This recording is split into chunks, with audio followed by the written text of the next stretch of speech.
We're entering the month of Elul, the month of preparation for the new year, the month of introspection, the month of self-judgment, which ties in directly with the Torah portion of this week, which is Shoftim. Judges and officers you shall appoint for yourselves in all of your gates.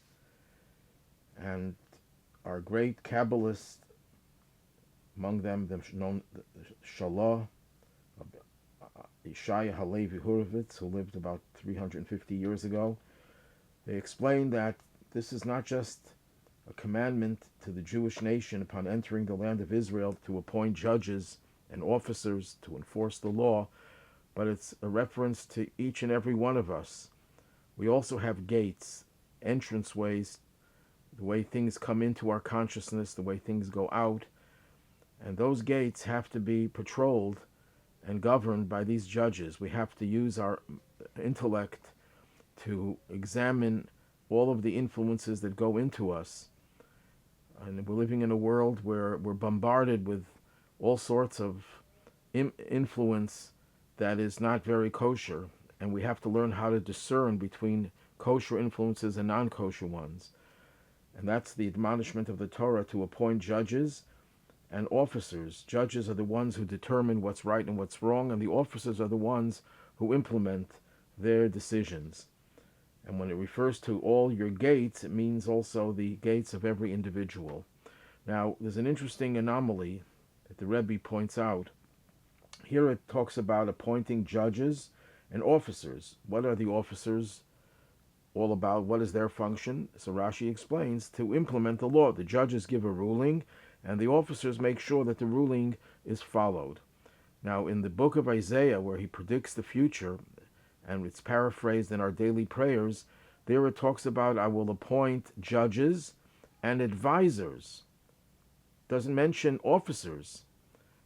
Instead of officers, it says advisors. So the Rebbe explains, because when Mashiach comes, which is the purpose of that prophecy, to tell us what things are going to be like in the days of Mashiach, we will still need judges to tell us what's right and what's wrong.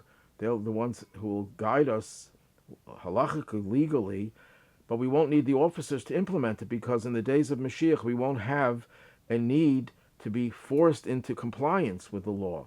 We will still need, however, advisors, people who bring the law down to our level, who show us their concern for us, and they're like mentors. The judges are aloof, are elites, but the advisors are the ones who will bring the laws closer to us, make them accessible and something that we could easily appreciate. Now, in the next verse, actually 2 verses later, it tells the judges how to be good judges, and it says, and how the people to be good people. Pursue justice, Tzedek, Tirdof. It uses the word Tzedek, which is translated as justice, or more precisely as righteousness. You shall pursue righteousness, but it uses a double expression. So in many translations, they will just translate it as you shall indeed pursue justice or righteousness. It's there for emphasis. But nothing in the Torah is superfluous. The Torah wouldn't use 2 words for tzedek if it didn't have some deeper meaning. So I'd like to share 7 different interpretations about the repetition of the word tzedek. The first one is the one that Rashi gives, and he's talking about going to judges. You have a court case, you have a feud with someone, and you want it to be adjudicated, and you have a court, local court, that might be a good court, but there's a court that's known to be better. The judges are more competent, the judges have more experience. Whatever it is, you shall pursue a court that is the best court that you could find. That's why the Torah uses the word you shall pursue justice, as a way of saying you should not just be content with following justice wherever it's meted out. If you can find a higher level of justice, you should go in that direction and pursue it. That's Rashi's interpretation, that you should go to a more prominent court. So it's tzedek. Yes, there can be a court that will issue rulings that are consistent with righteousness, but they're not the best. So therefore the Torah repeats, Tzedek, find a better court that will do a better job in adjudicating. There's a second explanation given by one of the Hasidic masters who says that the word Tzedek is repeated to tell us that the ends do not justify the means. The end does not justify the means. In other words, your goal might be tzedek, righteousness, justice. You feel that that person owes you money, but you're going to use illegal means to obtain that money. Or a person says, I'm going to be dishonest in my business dealings because I can make more money that way, and if I make more money, I could give more charity. And that's the obvious positive end, an objective. That's why we want to make money, so that we can give charity, yes, and support our families and so on. But the main reason for possessing money is to use it as a way of serving God, and we do that by having the money serve other needy individuals or institutions. So a person says, I'm going to be cutting corners when it comes to my business dealings, to use one example, because the end is going to be that I'm going to have more money to be able to do more mitzvahs, more tzedakah and other mitzvahs. No, you can't do that. The end does not justify the means.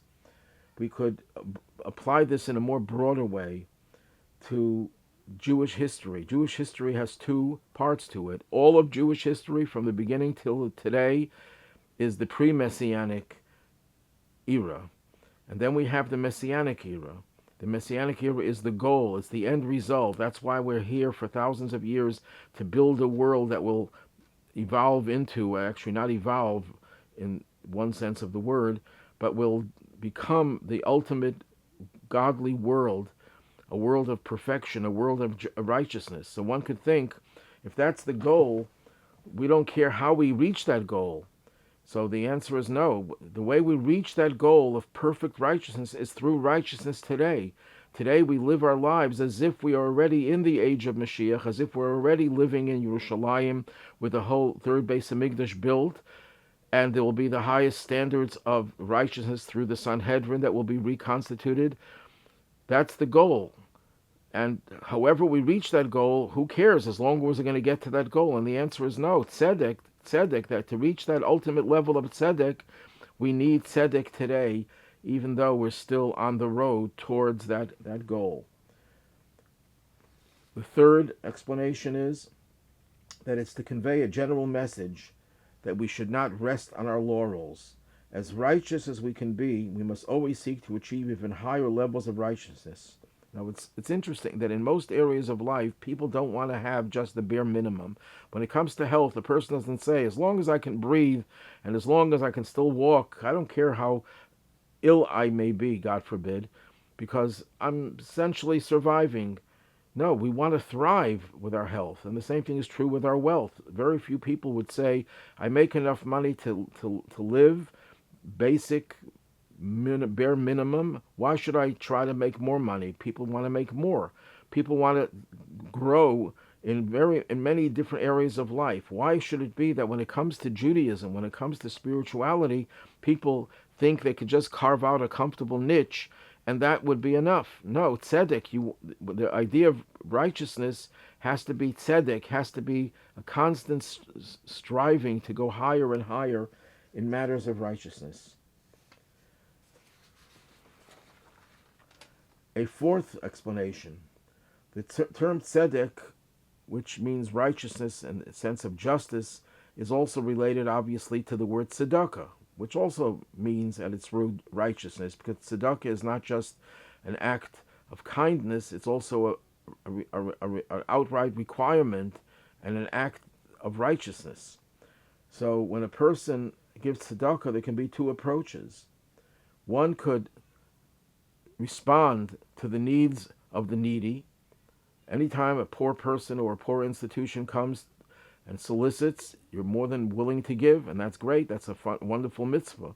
But there's another level of tzedek, the tzedek where you anticipate the needs. You don't wait till the poor person come to you and beg for help, but you anticipate the needs of the community and you give without any hesitation. Not only not any hesitation, but with joy, because you sought the person. It wasn't something that you had to respond to. This is the explanation given by the 18th century sage, Sephardic sage known as the Chida. A fifth explanation, given by a commentary called Beis Avraham, says the repetition of the word tzedek is a message to us that we must pursue righteousness in two ways. Righteousness takes two forms. It's our relationship with God and our relationship with our fellow human being. And that explains the end of the verse, so that you will live, after it says tzedek, tzedek, you shall pursue righteousness or justice. It says, so that you will live and take possession of the land that God, your God, gives you. There are two different rewards here. You will live and take possession of the land. The reward for our righteousness and our relationships with others will give us life in this world. Because if you have a good relationship with others, then the natural result will be that you will have a better life in this world.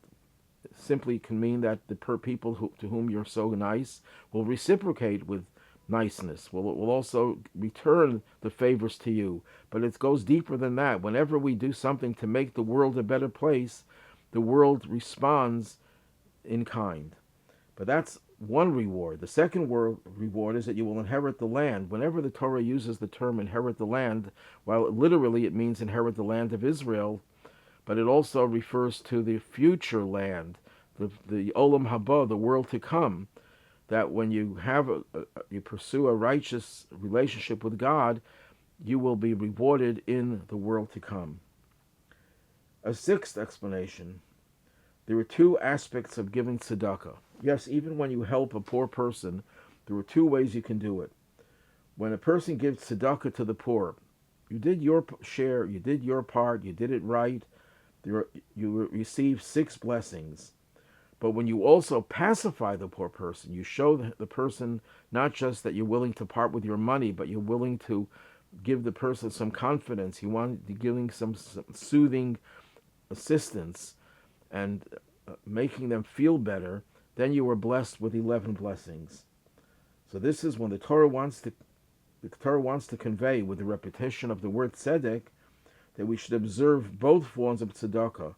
We should not just be content with just sharing our money with the poor, but we should also make an effort to alleviate the pain and shame that the poor person might experience. The Talmud gives examples of someone who does a mitzvah and he does it with such feeling and sensitivity that even though he doesn't do very much, nevertheless, it's done with sensitivity, and that is superior to the person who does a lot but without any sensitivity. The Torah wants us to do both kinds of tzedek. We should give a lot, but we should do it with sensitivity. And if we can't give a lot, we compensate with a sensitivity. And finally, the seventh,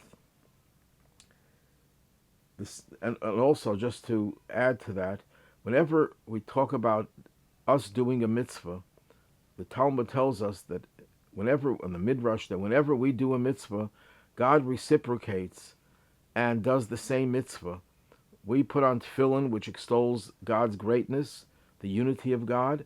So God responds by putting on his tefillin, spiritual tefillin, which talks about the uniqueness of the Jewish people and extols the virtue of the Jewish people. So here too also, when we give tzedakah, and both forms of tzedakah, we give our money, our resources, and we do it with sensitivity and with feeling and with love and with warmth, God reciprocates as well. And how does that manifest itself? God gives us life. He provides for our basic needs, but he also pacifies us. When we're living in exile, we were stripped of both life and dignity. And although one would say in exile today we're stripped of life, yes, tragically we're seeing what happened in Israel just in the last few days, the murder of the hostages, and before that the murder of over 1,200. We're still living in an age, tragically, where there's still a need for God to give us life, but we also lost our dignity in exile. When we ask for Mashiach, when we ask for the final redemption, it's a double request, that we should be able to withstand the pressures that jeopardize our physical and spiritual lives in exile. But in addition, we beseech God to uplift us, to uplift our spirits by showering His love and compassion on us with the coming of Mashiach. Now we get to the seventh and final explanation. I'm sure there are more than seven, but I have a list of seven. When we judge someone and we preserve justice, there are two objectives. The first objective of justice is to prevent society from crumbling under the weight of corruption. Without justice performed with righteousness, the world will fall apart, which is exactly what happened in the generation of the flood. The world had become so corrupted that it had to be destroyed. It couldn't survive. Later on, the city of Sodom, they were so corrupt they had to be overturned and destroyed. That's one objective, to bring civility to the world. That's a universal requirement. Non-Jews are also required to observe the 7 Noahide commandments, which essentially are there to civilize the world, to make the world a civilized and habitable place. That people shouldn't be swallowing each other alive. It says in Ethics of the Fathers, if not for the fear of government, the fear of justice, we would swallow each other alive. That's the nature of society, even today. We thought we come so advanced, but with all of our advancements, we still have people swallowing each other alive. So we need justice to prevent that, to prevent society from crumbling. But there's a second objective of justice, righteous justice, that is mentioned by the prophet Isaiah. We read this just a few weeks. Zion will be redeemed with justice, and her returnees, or her captives, with righteousness. The simple meaning of this verse is that righteous justice will bring about the final redemption. So what we're doing with justice is preventing the world from disintegrating now, but we're also getting a taste of, and thereby preparing for the future. Because everything that will happen in the future, we have to prepare for it by implementing those things even today to the extent that we're capable of doing.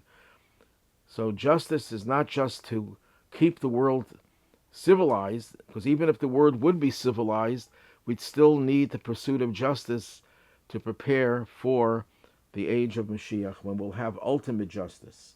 And that explains the end of the verse. The verse begins with the words Tzedek, Tzedek, righteousness, righteousness he shall pursue, so that you will live and take possession of the land that God your God gives you. When we pursue both objectives of Tzedek, we allow life in this world, we keep the world in existence so it shouldn't fall apart. That's one thing that we accomplish. And the second thing is we also prepare for and hasten the final redemption, at which time we will inherit the land. Literally, the land of Israel will become ours. Well, you can say, what do you mean? It is ours now. Of course it's ours. But we don't have absolute control over it, and it's constantly being challenged and threatened.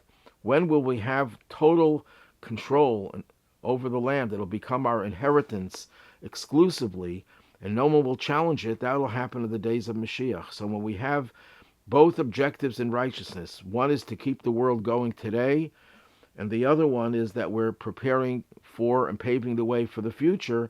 We will be able to have life today, life will be intact, and we will also bring about the final redemption with Mashiach, when we'll have a world where righteousness will be on a much higher level. It won't just be the absence of corruption. Righteousness has its own goal and its own definition, even in the absence of corruption. No corruption in the world. There's still many levels of righteousness, and we will enjoy those highest levels imminently with the coming of Mashiach.